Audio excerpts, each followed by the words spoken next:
The Todd Shapiro Show. Time to hit the button! On Canada Talks, SiriusXM 167. It's time to unite with our friends at Enthusiast Gaming, building an authentic gaming community. Learn more at enthusiastgaming.com. Oh, beauty, man. I'm so happy to have him back on the program. It's been a few months, but he's been a very, very busy man and a busy CEO of Enthusiast Gaming. Lots going on since their IPO. Welcome to the program, Menashe Kestenbaum. How you doing, bud? I'm doing well, Todd. Love you. Love everything that you're doing, and I'm really excited to be back on the show. Oh, yeah, it is really great to have you. But I do understand it, and I do follow a lot what is going on with you, whether it's at Menashe Gaming or at EGLX Gaming. Wait, at EGLX, what are you again there? What's what? My position or what? No, the Twitter. Oh, the Twitter, I think, is... At EGLX Official, that's what it was. At EGLX Official, right. But, yeah. I mean, since I met you, you've had about... I don't tweet out of there. Sorry? I don't tweet out of there. I'm Menashe Gaming. Okay, yes, you're at Menashe Gaming. You have had... I mean, I don't even know where to start with you because since the last time you've been on the show, you've had about 5 or 6 major announcements. Why don't you just get right into it and give us some updates of what's going on with the company? Yeah, I mean, we're definitely on the warpath right now. But that's kind of where we set out. The whole reason we went public is like, you know, being a private company, you're able to do things discreetly. There's less, you know, the people spectating everything that you're doing. But like part of the whole thing is that by having the shares and having the access to capital, we're really able to start making, you know, huge key strategic acquisitions. So, you know, we've acquired a whole bunch of sites, the largest female gaming sites in the world, some esports sites. Obviously, 2 days ago, we made the announcement of Waveform, which is the top esports agency in Canada, and have worked with us for several years now. And then today we had another press release about Addicting Games, which has 10 to 20 million users monthly coming to their sites, and obviously will be great for our revenue. So yeah, we just trying to bulk up really quickly, give us kind of more ammunition, and make us a real player in the space. So tell us about Addicting Games. Sure, Addicting Games has been around for like 20 years or so, and it's now like a network. There's also Shockwave, which has been around for since the 90s, and there are all these new. Okay, so it's fascinating history. Basically, you could play games in your browser, right? And in the olden days, olden means like 10 years ago. Olden days, you used to be able to play games on Flash. Flash is not very popular anymore, but there used to be these massive gaming portals where people would just play these fun, casual, simple games, very addictive. Like you just wanted to keep on playing them one more time on your browser. So like you didn't need any fancy consoles to buy. You didn't need like a huge screen. It's just like, just grab any computer, go into a browser and start playing. They started to die out a little bit as Flash became less popular, but suddenly there's been a huge resurgence of them with this new form on mobile and browser called .io games. The reason why they're so popular is because instead of just like playing on your browser, there's hundreds of people could play together. And this whole concept of hundreds of people playing together at once, Fortnite fully took advantage of that, where you have like 100 people on this island. But you also have it in much simpler forms, like all these .io games. It might be everyone trying, like 100 people each get a little snake, and like you're trying to swallow up all the other snakes. And as you swallow someone, you get longer, and suddenly you have these massive snakes. And within a few minutes, it's like, okay, here's the leaderboards, and then you start over again. Or it'll be like, let's all swallow people up in the city. Like, who could swallow up as much buildings or other people as possible? So there's this whole massive movement there. And Addicting Games is trying to be kind of the portal network where all of these game developers who are making .io games can make money. And then he started buying some of them as well and starting owning them 100%. So what he didn't have, though, is like the monetization partner, and that's where we come in. Our whole back end, powering all these websites, all the blogs, it also takes place in a browser. So we said, hey, we're game to do this. We'll monetize for you. So we invested in him, gave him some firepower that he could start buying up additional sites. But we became the exclusive monetization partner for the company to kind of handle all the ads and all the video ads and all that kind of stuff, so that these guys making games can actually make money from it. And then, of course, we take our commission on it. So that's kind of the story behind Addicting Games. Menashe Kestenbaum is joining us, the CEO of Enthusiast Gaming, enthusiastgaming.com, and EGLX if you want to go and check it out. As we just obviously have been talking about, it is a publicly traded company, and obviously always do your due diligence when investing. Menashe, have the general public, and by that I think I mean an older generation, and maybe more of a generation that's involved in the financial market, capital market side of things, are they starting to wrap their head around the actual gaming industry, which is so massive? Yes, they finally are starting to get it. It's amazing. Like, have you seen that also? Like, I'm sure you must have come across various deals coming to market, public companies, a lot of esports teams, a lot of these like institutions are finally taking notice, and not just taking notice, they're attending conferences, they kind of educate investors, they're meeting companies, and they're starting to invest in them. So we're actually seeing this really great new wave. If you look at like the cannabis sector, I would say like if it's compared to a baseball game, the 9th inning, I would say we're at like maybe even the 10th inning. We're in overtime right now.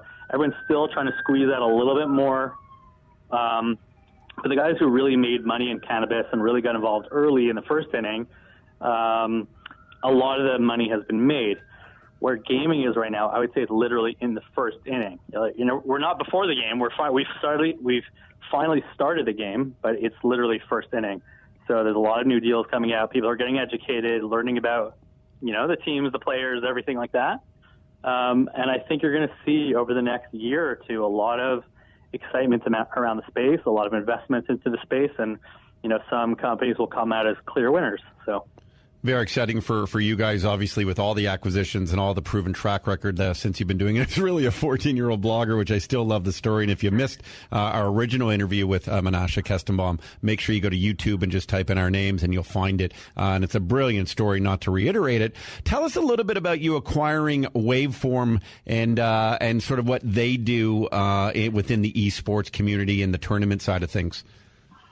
Okay, so there's a company called ESL, and they were the first company to kind of really get involved in a big way in running tournaments, servicing anyone who had a really big game and wanted to throw big national championships, things like that.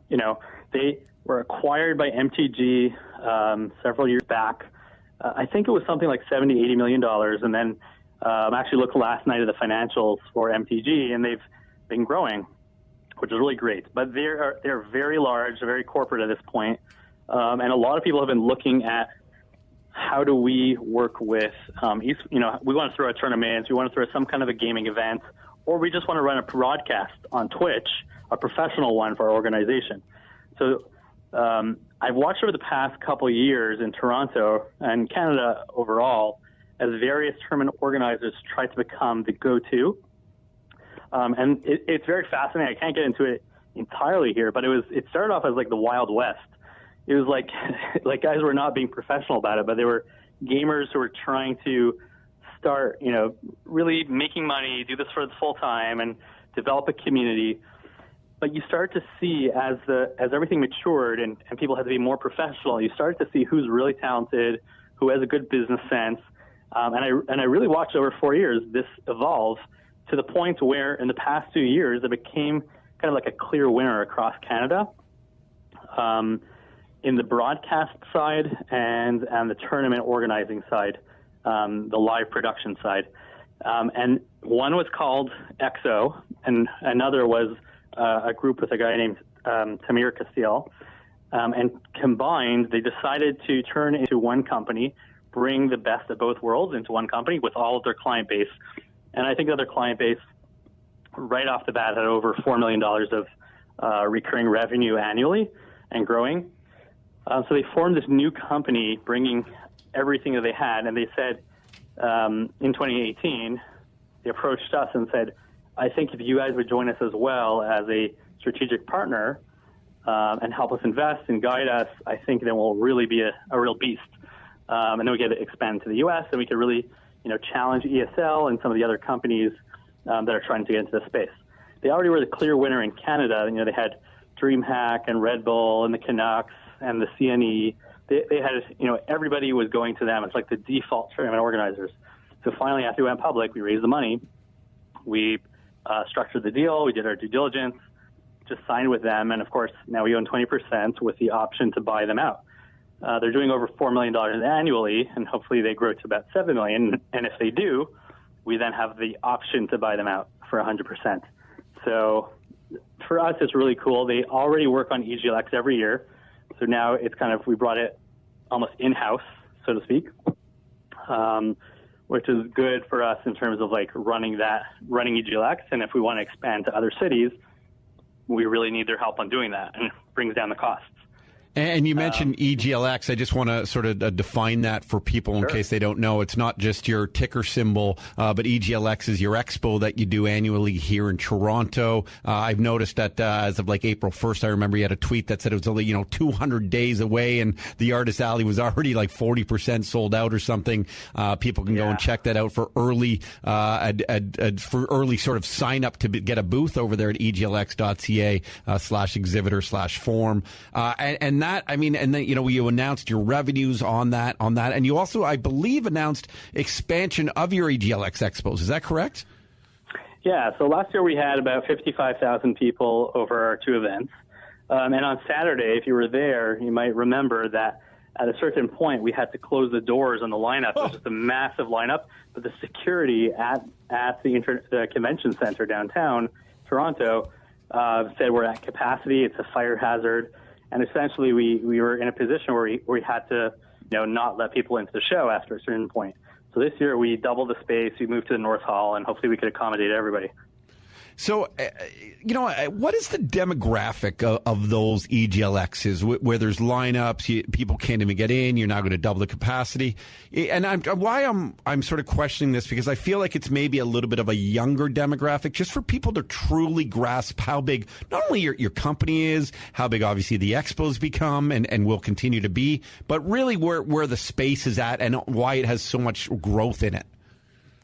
So the space, the way I try and really give people a simple way to understand the space and like, why is it suddenly expanding and going crazy right now? What's new? What it really is that I look at it as four different types of gamers. There are people who look at gaming as a fun distraction, which is usually on your phone, and there's about 1 billion people across the world with games on their phones. Wow. But they don't consider themselves gamers. They're just, they happen to play games. Like when they go to like the washroom, you know what I mean? Like exactly. Yeah, they're in bed, and they're in the washroom. They're on a plane or in a long lineup. Yeah. Then there's people who look at gaming as a fun hobby, which is I consider like 2 to 3 hours over the weekend, maybe playing a bit of Call of Duty or Madden or NHL for with your buddies.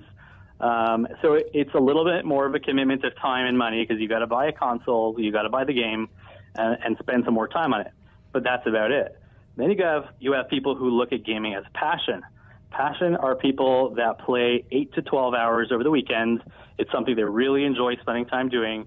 They get excited when there's a big new blockbuster game, and they pre-order it, get right in line to buy it. But then there's one new type of gamer called gaming as a lifestyle. And that's what we've found due to the speed of the internet. The people who are living it daily because of the phones, they're able to, go onto Twitter, find out breaking news. You're able to now watch people playing on YouTube, on Twitch. You could go out to events, participate in it, or you could compete with esports games. So this new type of gaming that came about through technology and the internet is really what we get excited by and try and create like an ecosystem and a community. So most of our sites are around that, and the 75 million plus gamers coming monthly are typically the lifestyle gamer who wants to connect on the internet with other gamers and just constantly be, creating content or consuming content. But our events are also something that is like a celebration of the lifestyle gamers. So there's people cheering and really excited, all waiting in line to try and play. But fascinating enough is that you still do get some of the hobby and passion gamers or, parents who have kids who are also really passionate or lifestyle gamers. So you really start to stretch across multiple demographics. But I would say that the core of the whole thing is the lifestyle gamer. Lifestyle gamer is younger. It does stretch up to like 35, 40. You do find gamers like that as well. So the demographics are broadening, but there's, with the younger demographic, you find more lifestyle gamers among the younger demographic. And who are some of the superstars in the gaming community that are sort of new to the scene that people might not know, some names that people would want to look into? Yeah, well, you have like the incredible superstars like PewDiePie on YouTube and Ninja on Twitch, and those guys are the faces of those platforms. That's like the LeBron James of gaming, right? Exactly. So, Ninja, I spoke to someone at Twitch, and they said, we are paying Ninja like $50 million a year to be on our platform. Wow. And other companies are trying, like YouTube, are trying to, woo him away to go to their platform. So, yeah, they make a lot of money, those guys. But then you have like the mid-tier people, and you have the lower-tier people. So it's a very large base. And if you go onto Twitch or you go onto YouTube, you'll see some of those stars for yourself, and see if you find them funny or you find them interesting and see what the craze is all about. And in terms of the sites that you guys have under the umbrella of Enthusiast Gaming, anything from, Deconstructoid or Operation Sports or Daily Esports, and is this sort of the plan within Enthusiast Gaming, is to kind of acquire, and you just have one of the largest gaming networks on the planet? Yeah, so the difference between us and, let's say, Twitch or YouTube, while we do have a lot of content of ours that go onto those platforms, but those platforms are mostly about a single personality that you're interested in watching, versus ours are more about connecting with other gamers, socializing, finding a community, and just being constantly up to date with the latest going on within the space. So it's a little bit more user to user, as it is 1,000 users watching one user and being enjoying their personality. So that's the difference between us and them. Menashe Kestenbaum's hanging out with us, CEO at We Are Enthusiast, at Menashe Gamer, and it's enthusiastgaming.com. What are some of your fears with growth within the industry? Do you have any? Fears with growth? I mean, for me, it's like there's a window of opportunity I see in front of me, which I'm excited that we could be a part of it. And I just want to make sure that we scale fast enough and well enough with efficiencies, and don't lose that window of opportunity, because it's literally right there for us for the taking. And I really hope we continue to be kind of like a dominant force. We're one of the first to market, definitely first to market in Canada, but even in the overall space in the public market. So, I get nervous when I see the opportunity, how good it is, that I want to make sure this continues going the way it is, and someone else doesn't just come in and scoop it out in front of us. Well, I mean, listen, what you're doing as a company is unbelievable, being one of the world's largest gaming networks in terms of the amount of people going to your collective sites, and then obviously the expos and the expo growth expansion. Is that the goal? You'll be in the States and sort of eventually take over the wherever gamers end up, big cities and stuff? Yeah, because anyways, on the online part of it, we're the majority in the U.S., so now the goal is to start expanding the event as well into multiple big cities across the States. That is so exciting, man. And I guess one of my last questions is, I've noticed that over the last few months, since I've gotten to know you and really delved into this gaming community a lot more and taking a focus on it on the program through Enthusiast Gaming, I've noticed announcements from Google getting into gaming, Apple getting into gaming. I think they announced their Apple Arcade. I mean, this has got to be a testament to sort of what pioneers and companies such as yourselves are doing. Yeah, you can't disregard it anymore. You have to pay attention. Every big tech company out there realizes more and more attention is going to gaming. If you're not a part of that, you're going to miss out. People are going to spend their time on the internet watching games, playing games, and less on your sites. So those like Apple and Google have realized that and said, we have to get involved in a major way. So they have. And one of the things you mentioned to me the first time I think we had you on the program was there still is, even as large as it is, though, it still really is a community. It's people who stand up for one another, sense when you're genuine, sense when you're, for lack of a better term, a hack. You guys really keep it a community, don't you? And that's a big focus for Enthusiast Gamers. That is a very big focus. Is we want to do it big, but we want to do it genuine. We want to make it. We don't want to lose the flavor that we had as a small grassroots company. We like that to pervade, our whole sense of identity. It's culture, right? Like the community we're building has a culture to it. The same way if you go to a country and just feels different than another country, everything has its own culture. So the culture we're trying to cultivate is definitely something that has a distinct, genuine feeling to it. And, we want to make sure as we grow, spending a lot of money buying things and, shareholders, investors making money on it, we can't ever lose that sense of genuine, authentic gamer personality. It's core to our value system. Do you know if any of I only have a couple minutes here, Menashe, but do you know if any of your gamers or the people within your network are starting to buy stock and stuff?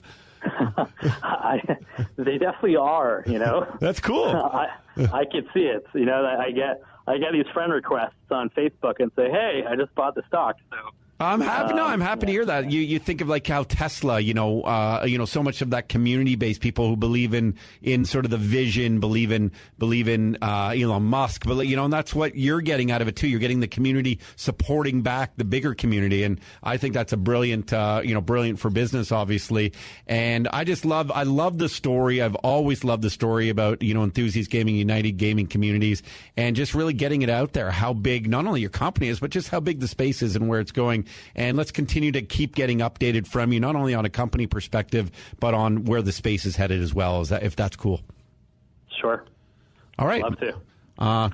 Thanks, man. Thanks again. Thanks, Todd. Menashe Kestenbaum, please go and follow him at Menashe Gamer, and the CEO, of course, of EnthusiastGaming.com. And if you're interested in looking at the stock, feel free to do so as well. Publicly traded company on the TSX. It's EGLX. Always do your due diligence, folks. But a pretty interesting space, I'll tell you that much. Man, I love these segments, and thank you again for your time.